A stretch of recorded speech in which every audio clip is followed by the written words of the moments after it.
जय हिंद दोस्तों, मैं दीपक सर आप सभी को आइडियल स्टडी पॉइंट में स्वागत करता हूं। जैसा कि आप लोग देख रहे हैं, बहुत खुशी की बात है कि मैं आप सभी के लिए क्लास 12 के लिए समाकलन चैप्टर लेकर आ गया हूं, जिससे काफी आपके एग्जाम में क्वेश्चन पूछे जाते हैं। सबसे ज्यादा इसी चैप्टर से अगर यही पढ़ देते हैं, अगर इसी चैप्टर को पढ़ लेते हैं तो आपका समझ जाइए कि ये अवकलन और समाकलन मिलाकर 50% लगभग इसी से क्वेश्चन आते हैं। ठीक है, ये केवल दो चैप्टर अगर अवकलन पढ़ लिए और ये समाकलन पढ़ लेते हैं तो आपका 50% इसी से क्वेश्चन आते हैं। इसको अच्छी तरह से देखिए, शुरू से अंत तक जरूर देखिएगा, भागना नहीं है। ठीक है, तो चलिए स्टार्ट करते हैं। तो सबसे पहले हम 7.1 का हम बेसिक कांसेप्ट बताएंगे आपको। ठीक है, तो पहले हम जान लेते हैं कि आखिर समाकलन होता क्या है। तो समाकलन अगर आप अवकलन पढ़े होंगे तो अवकलन में हमने उसका डेफिनेशन भी बताया है, तो उसको आप पढ़ लीजिएगा। तो यानी कि अवकलन जो होता है ना, उसी का उल्टा कर दीजिएगा तो समाकलन कहलाएगा। ठीक है, और समाकलन दो प्रकार के होते हैं, अनिश्चित समाकलन और निश्चित समाकलन। अनिश्चित और निश्चित, ठीक है, दो तरह के होते हैं। ठीक है, याद रखिएगा। और इन्हीं दोनों में से हमको यही इसी यानी कि अनिश्चित और निश्चित समाकलन पूरा हमें पढ़ना है, पूरे चैप्टर में पढ़ना है। तो 7.1 में हमें क्या पढ़ना है, अनिश्चित समाकलन के बारे में चर्चा करना है। ठीक है, थोड़ा सा ये भी बता दूं कि ये उल्टा अवकलन का उल्टा समाकलन कैसे होता है। जैसे आपको पता होगा कि x का अवकलन आप सीखे होंगे। x का अवकलन क्या होता है, 1 होता है। अवकलन में d/dx लगा होता है। अगर हम अब समाकलन की बात करें तो ये होता है हाथी का सूंड होता है, या इसको आप सांप का सिंबल बता सकते हैं। सांप हो गया या हाथी का सूंड, इसी का नाम है समाकलन। इसी चीज को हम लोग समाकलन बोलते हैं, और d/dx लगा होगा उसको अवकलन बोलते हैं। समझ गए? तो अगर मैं इस 1 का इसका उल्टा कर रहा हूं, इस 1 का हम dx लगाते हैं, यानी कि dx लगा के हम समाकलन करेंगे तो कितना हो जाएगा, dx का होता है 1, x होता है प्लस c होता है, कांस्टेंट जुड़ता है। अनिश्चित समाकलन में कोई कांस्टेंट यहाँ पे जुड़ जाता है।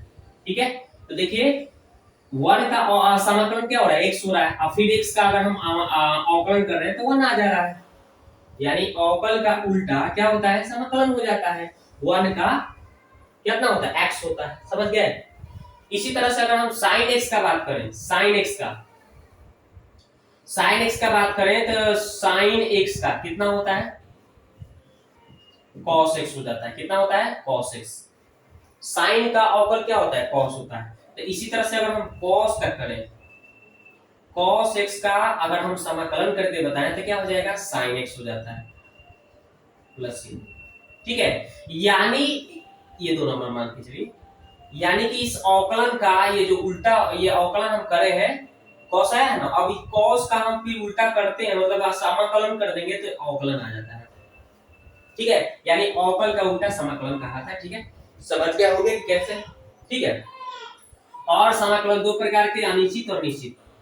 तो हमने आपको अवकलन का उल्टा समाकलन कैसे होता है ये समझाया। ठीक है ना, जैसे x का अवकल 1 होता है और 1 का समाकलन x होता है। जैसे sin का अवकल cos होता है और cos का समाकलन sin होता है। समझ गए? यहाँ पे कांस्टेंट हमेशा c जुड़ेगा, इसमें अनिश्चित में। अगर निश्चित समाकलन की बात करें, ये सब अभी हम जो जितने सारे चीज बताया ये अनिश्चित समाकलन था। अब मैं निश्चित समाकलन की बात कर लूं तो उसमें लिमिट आता है। लिमिट अगर इसी में लिमिट आ जाए, जैसे मान लीजिए 1 से कितना तक, 2 तक, यहाँ पे लिमिट हो गया। जब लिमिट लगा देंगे ना तो ये कांस्टेंट नहीं जुड़ेगा, इसमें लिमिट को हमें पुट करना पड़ेगा। ठीक है, लिमिट को पुट करके बनाना पड़ेगा। x की जगह पे 2 - 1 यानी आ गया 1 आंसर। ठीक है, तो ये जो हमने ये बताया, यहाँ पे लिमिट लगाया, तो ये आपका हो जाएगा निश्चित समाकलन। क्या हो जाएगा, निश्चित कर दिया 1 से 2 तक। निश्चित में याद रखिएगा कि समाकलन में, इसी समाकलन में लिमिट दिया रहेगा, अनिश्चित में लिमिट नहीं रहता है। समझ गए? तो अभी हम लिमिट की बात नहीं करेंगे, हम अभी लिमिट की बात नहीं करेंगे, यानी अनिश्चित के बारे में पढ़ेंगे। ठीक है, तो चलिए स्टार्ट करते हैं कि हम लोग क्या पढ़ना है। हम लोगों को अभी हमें अनिश्चित के बारे में पढ़ेंगे। तो अनिश्चित में सिंपल कुछ नहीं करना है, इस 1 का हो जाता है x प्लस c। समझ गए? तो अनिश्चित में कांस्टेंट c जुड़ेगा। तो चलिए हम लोग कुछ फार्मूले देखते हैं महत्वपूर्ण, इसमें जो 7.1 में हम लोगों को पढ़ना है, और उस पर एग्जांपल भी देखते हैं। चलिए सब मिटाते हैं आपको, इसके बारे में हम लोगों को पढ़ना है, इसको मिटा देते हैं। ठीक है, अब इंपॉर्टेंट फार्मूले देखेंगे और इसके बाद में हम इस पर एग्जांपल देखेंगे। समझ गए? तो चलिए सूत्र आपको बताते हैं। जैसे सबसे पहले हम सूत्र ले लेते हैं, पहला सूत्र तो पहला सूत्र हम जैसे एक का ही बताए, dx का कितना होता है, dx का कितना होता है, जैसे यहाँ पे एक कुछ भी ले लेते हैं, जैसे x का क्या हमने बताया है, x प्लस c होता है, कितना होता है, x प्लस c होता है। मतलब dx का यहाँ 1 छिपा रहता है, अगर 1 नहीं भी रहे तो कोई बात नहीं, अगर dx का कोई बोलता है तो x प्लस c हो जाता है, पहला सूत्र समझ गए। और दूसरा सूत्र बताया गया जैसे x के पावर n, तो x के पावर n का क्या होता है, x के पावर n प्लस 1 बटा n प्लस 1 प्लस c, ठीक है, ये होता है। अगर कोई कांस्टेंट हो, कांस्टेंट का क्या होता है, जीरो होता है। जैसे आपको हम बता दें, जैसे कांस्टेंट का अवकल कितना होता है, जीरो होता है ना, तो अगर हम जीरो का अगर कोई अवकलन पूछता है तो ये सी बताना है, कांस्टेंट बताना है, क्या है ये सी का मतलब कांस्टेंट।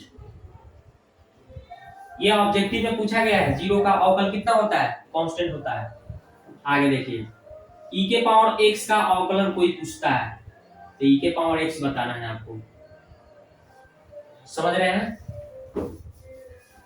उसके बाद में अगर कोई 1 बटा x का अवकलन पूछता है तो log x बताना है प्लस कांस्टेंट c। अगर आपको क्या पूछता है, e के पावर x हो गया, 0 हो गया, उसके बाद में तो चलिए पहले इतना सूत्र का एग्जांपल देखते हैं, इतना सूत्र पर हम क्या करते हैं, एग्जांपल दिखाते हैं, उसके बाद आगे सूत्र को बताते हैं, ठीक है, कंटिन्यू करते हैं। तो जैसे मान लीजिए हम क्या करते हैं,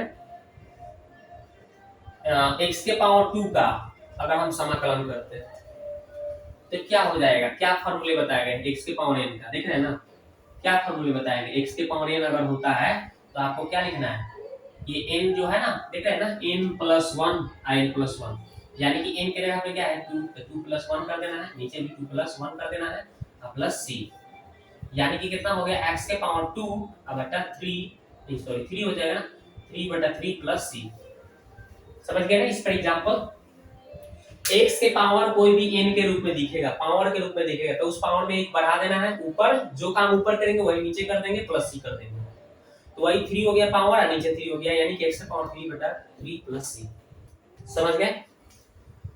ओके, अगर कोई मान लीजिए, जैसे मान लीजिए और भी कोई फार्मूला हो, मान लीजिए इसमें कोई कांस्टेंट सटा हो, जैसे कि c यहाँ पे dx हो, तो इसको कैसे बनाएंगे, c को बाहर निकाल लेंगे तब dx को करेंगे, ठीक है, अलग करेंगे, मतलब कांस्टेंट को बाहर निकाल देंगे।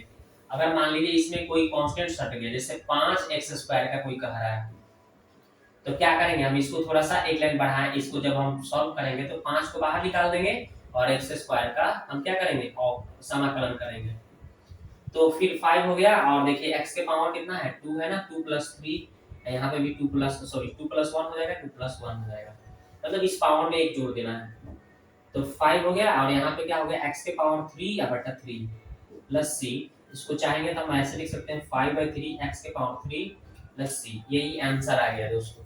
तो अगर कोई कांस्टेंट सटा होगा तो उसको बाहर निकाल लेंगे, ठीक है, तब बनाएंगे ये सूत्र के अनुसार। आगे बढ़ते हैं,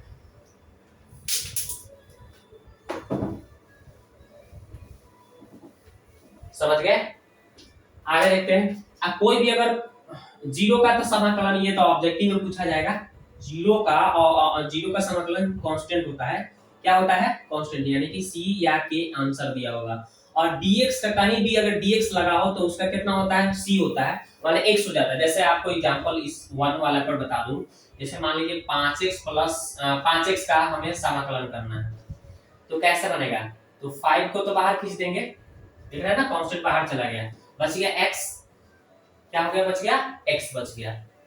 तो इसको अगर हम बढ़ाते हैं तो 5 यहाँ पे कुछ नहीं, तो पावर 1 है, मतलब पावर 1 है, तो इसके पावर 1 प्लस 1 हो जाएगा, 1 प्लस 1 हो जाएगा, प्लस c हो जाएगा, यानी कि 5x के पावर 2 बटा 2 प्लस c, यानी कि 5/2 x के पावर 2 प्लस c, इतना आंसर आ गया दोस्तों।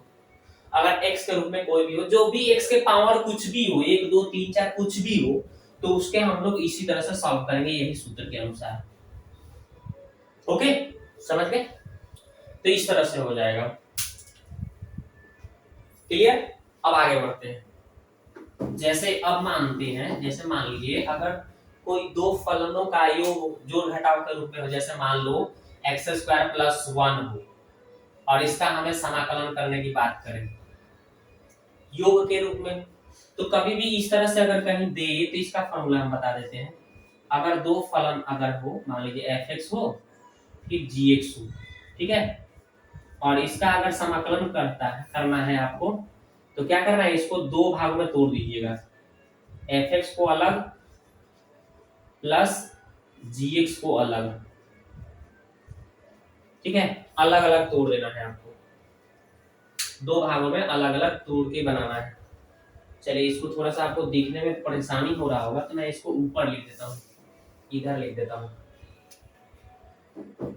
चलिए 7 नंबर यहाँ पे फॉर्मूला लिखते हैं f(x) + g(x), ठीक है, कोई दो फलन है और इसका हमें समाकलन करना है, तो अलग अलग तोड़ देंगे, f(x) + g(x), इसको अलग अलग कर देंगे, मतलब इसको अलग प्लस फिर g(x) को भी अलग कर देंगे, दो भागों में हम तोड़ के बनाएंगे, समझ गए। तो चलिए इसको हम तोड़ के बनाएंगे, तो सबसे पहले x² dx फिर 1 है dx, तो क्या बताया है, इसका पावर में 1 बढ़ा देना है, पावर n आ गया तो पावर में 1 बढ़ाना है, वही नीचे भी लिखना है। यहाँ पे 1 है ना, 1 छिपा रहता है तो dx है ना, तो इस dx देखिए 1 का कोई वैल्यू नहीं है, dx है तो dx का कितना होता है, dx का x होता है प्लस c, आगे बढ़ जाना है, इसको थोड़ा सा आगे बढ़ाना है, तो power 3/3 plus x plus c, बात को समझ गए। इस तरह से आपको अगर योग के रूप में होगा तो ऐसे तोड़ के बनाना है, और भी अगर होगा फलन तो इसको तोड़ते जाना है, प्लस माइनस में जो भी तोड़ना होगा उसको अलग अलग पार्ट बाय पार्ट करके तब अलग अलग समाकलन करके एक साथ कर लेते हैं, ठीक है, बात को समझ गए। आगे बढ़ते हैं। अगर e के पावर x लगा हो, जैसे मान लीजिए 5e के पावर x + 2x + 3 हो, अगर हमें इसको समाकलन करना है कैसे करेंगे, 1 2 3 भाग में तोड़ेंगे, तो 5 कांस्टेंट है, बाहर आ गया, e के पावर x बच गया, ठीक है, dx, 2 बाहर आ गया, x बचा, 3 कांस्टेंट है ना, तो 3 को बाहर करिए तो बच जाएगा कौन सी, dx, कितने भागों में तोड़ दिया, 1 2 3 भागों में, अब आगे बढ़ा देना है। 5 e के पावर x का कितना होता है, e के पावर x होता है, देखिए e के पावर x का समाकलन e के पावर x होता है, 2 है तो 2, x के पावर कुछ नहीं है तो यहाँ पे 1 है ना, तो 1 + 1 बटा 1 + 1 3, और इस dx का क्या होता है, x प्लस c, तो 5 e के पावर x प्लस 2 और x के power 2/2 plus 3x plus c, फिर आगे बढ़ेंगे हम, कितना आ जाएगा, 5e के पावर x प्लस, यहाँ से 2 से 2 कट गया, x के पावर 2 3x प्लस c,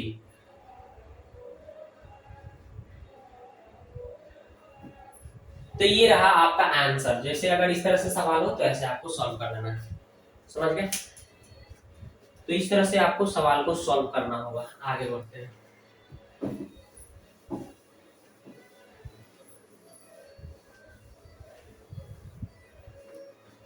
अब चलते हैं आगे की उस सूत्र को बढ़ाते हैं, ठीक है, जिसमें इसमें जो जो सूत्र पढ़ना है वो सब आपको बता देते हैं। तो अब देखिए दोस्तों, हमने टोटल सूत्र लिख दिया जो हमें 7.1 में पढ़ना है, ठीक है, सीखना है। तो देखिए dx का कितना होता है, dx प्लस c, समाकलन हो जाता है। x के पावर n का समाकलन क्या होता है, x के power n plus 1, n plus 1 plus c। और कोई जीरो का समाकलन कोई करता है तो कांस्टेंट होता है, कितना होता है, कांस्टेंट। और यहाँ पे देखिए e के पावर x का समाकलन क्या होता है, e के पावर x प्लस c हो जाता है। और 1/x का समाकलन कितना होता है, log x होता है प्लस c कांस्टेंट। और कोई कांस्टेंट अगर dx में जुड़ा हो तो क्या हो जाता है, ये कांस्टेंट बाहर आ जाता है और dx, फिर अगर इसको अगर और बढ़ाना चाहते हैं तो यहाँ पर हो जाएगा c, और dx का क्या पढ़े, x प्लस c यहाँ से, ठीक है। अब देखिए यहाँ पे a के पावर x होगा तो इसका समाकलन a के power x log e base x plus c, ठीक है, इतना हो जाता है, याद रखेंगे, ठीक है। अब हम देखते हैं 7 नंबर सूत्र। साइन का क्या होता है, माइनस कॉस एक्स होता है, और कॉस का क्या होता है, साइन एक्स होता है, ठीक है ना। और सेक स्क्वायर का क्या होता है, tan x plus c। Sec square का tan x होता है, cosec स्क्वायर का माइनस cot x होता है, और sec x into tan x का समाकलन क्या होता है, sec x प्लस c। और cosec x minus cosec x into cot x का क्या होता है, minus cosec x plus c। और tan x का क्या होता है, log sec x plus c। आगे देखते हैं, cot x का क्या होता है, log sin x plus c। और sec x का होता है log sec x plus tan x plus c। और cosec x का होता है log cosec x minus cot x plus c। तो इतना सारा सूत्र हमने लिखा जो 7.12 ये सब में पढ़ना है। मुख्य रूप से 7.1 में जितना सूत्र था हमने सब बता दिया। अब हम लोग सवाल को सॉल्व करना सीखेंगे, ठीक है। हमने बहुत सारे एग्जांपल भी आपको बताया, और भी कुछ एग्जांपल बताते हैं, तो फिर सवाल को करेंगे। इसको हम मिटाते हैं।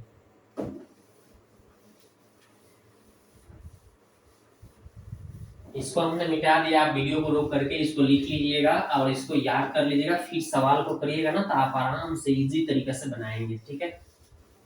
चलिए और भी कुछ एग्जांपल आपको बताते हैं। जैसे देखिए, अगर मान लीजिए A X square plus B X plus C है, और इसका कोई कहता है समाकलन करिए।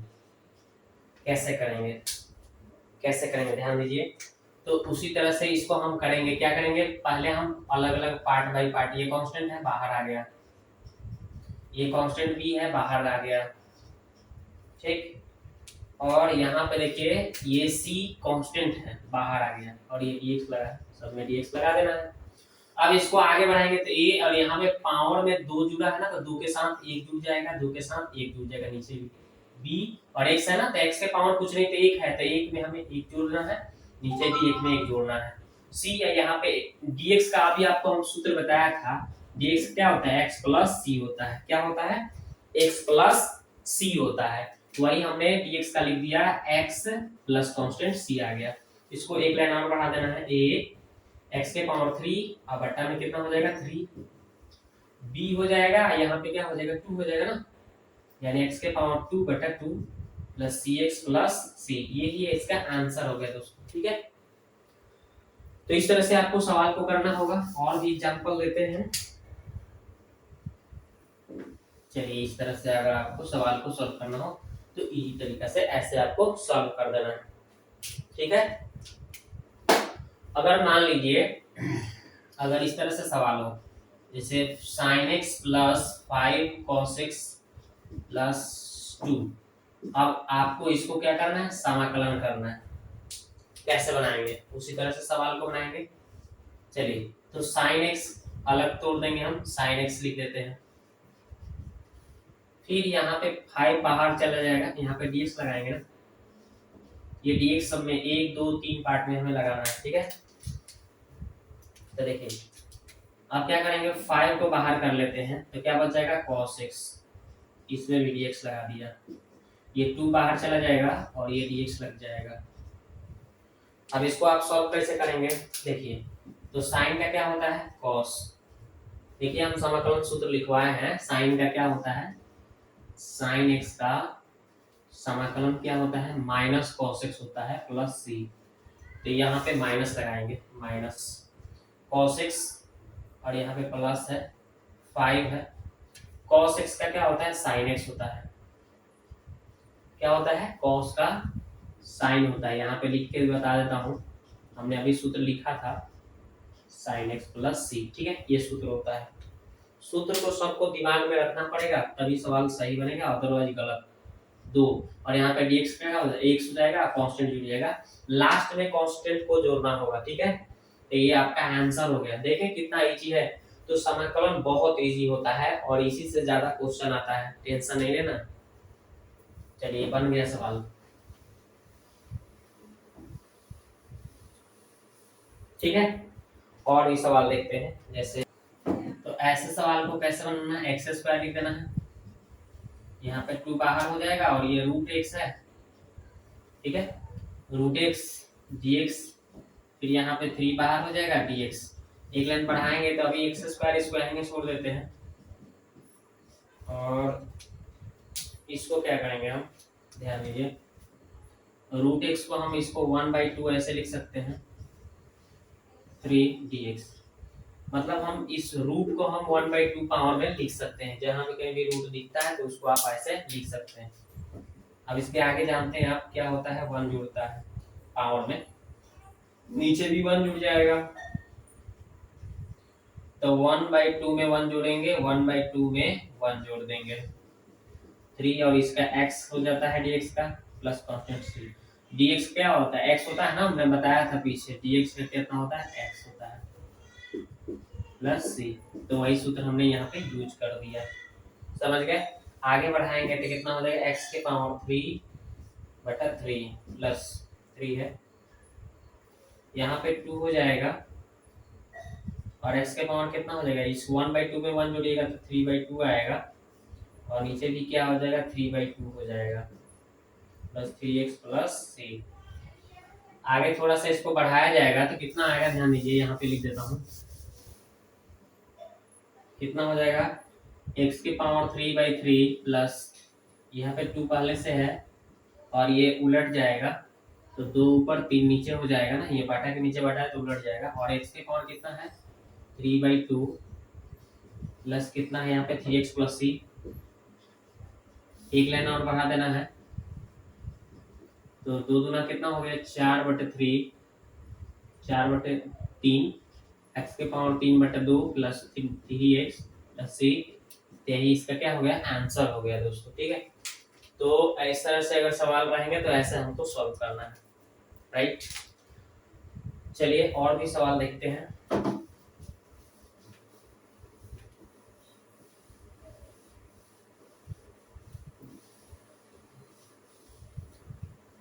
ठीक है, अगर इस तरह से कहीं भी क्वेश्चन दिखे तो आपको ऐसा ही सॉल्व करना है, ठीक है।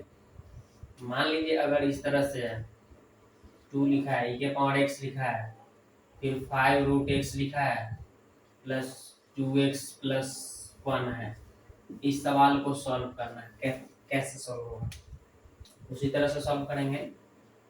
तो 2 को बाहर ले लेंगे, e के पावर x, 5 को बाहर ले लेंगे, इस रूट x का मतलब हम 1/2 ऐसे लिख सकते हैं, ठीक है। 2 बाहर ले लेंगे, x है तो x dx, ये 1 के साथ dx करेंगे तो dx हो जाएगा, यहाँ पे 1 लिखे चाहे ना लिखे, ठीक है। तो 2 हो गया, e के पावर x का, e के पावर x ही होता है, सूत्र हमने बताया था आपको, e के पावर x का क्या होता है, समाकलन e के पावर x ही होता है, ठीक है। सूत्र प्लस 5 है। अब देखिए इसमें हम 1 जोड़ेंगे तो 1/2 में हम क्या जोड़ेंगे, 1 जोड़ेंगे, नीचे भी 1/2 में क्या जोड़ेंगे, 1 जोड़ेंगे, 2। इसके पावर कुछ नहीं तो 1 है, तो 1 में 1 जोड़ना है मेरे को, ठीक है। और ये dx का क्या होता है, x होता है प्लस c। आगे बढ़ा देंगे तो 2 के पावर e के पावर x हो जाएगा, और ये 5, और यहाँ पे हो जाएगा x के पावर 3/2 हो जाएगा, इसको जोड़ेंगे तो 3/2, और इन दोनों को भी ऐड करेंगे तो 3/2, 2 x के पावर 2/2 हो जाएगा, x हो जाएगा प्लस c हो जाएगा। आगे बढ़ाएंगे तो कितना हो जाएगा, 2e के पावर x प्लस, यहाँ उलट जाएगा तो 5 गुने 2/3 हो जाएगा, और x के पावर 3/2 प्लस, ये 2 से 2 कट गया तो x² plus x plus c। एक लाइन और बढ़ाएंगे, आंसर आ जाएगा, ठीक है। तो यहाँ पे क्या हो जाएगा, 2x के पावर e के पावर, देखिए इसको हम यहाँ पे लिख देता हूँ, ठीक है, इसको मिटा देता हूँ, तो कितना हो जाएगा, ध्यान दीजिए, 2e के पावर x, 2e के पावर x प्लस 5 गुना 10 हो जाएगा, 10/3 e के पावर भले सॉरी x के power 3/2 plus x² plus x plus c, इसका राइट आंसर हो गया दोस्तों, ठीक है। तो इस तरह से सवाल को हमें क्या करना होगा, सॉल्व करना होगा, ध्यान दीजिएगा। अब हम इसके नेक्स्ट वीडियो में आपके लिए क्वेश्चन यानी कि 7.1 का जितना भी क्वेश्चन है वो लेकर आऊंगा और सॉल्व कराऊंगा इजी तरीका से, बहुत स्मार्ट तरीका से, ताकि आपको उसमें सिखा दूं, ताकि आप 100 में 100 मैथ में ला सकें। तो वीडियो को देखने के लिए बहुत बहुत धन्यवाद। अगर पहली बार चैनल पे आए हैं ना तो सब्सक्राइब कर लीजिएगा, ठीक है, और बेल आइकन के घंटा को दबा दीजिएगा ताकि इस तरह से वीडियो आपको मिलता रहे। मिलते हैं नेक्स्ट वीडियो में।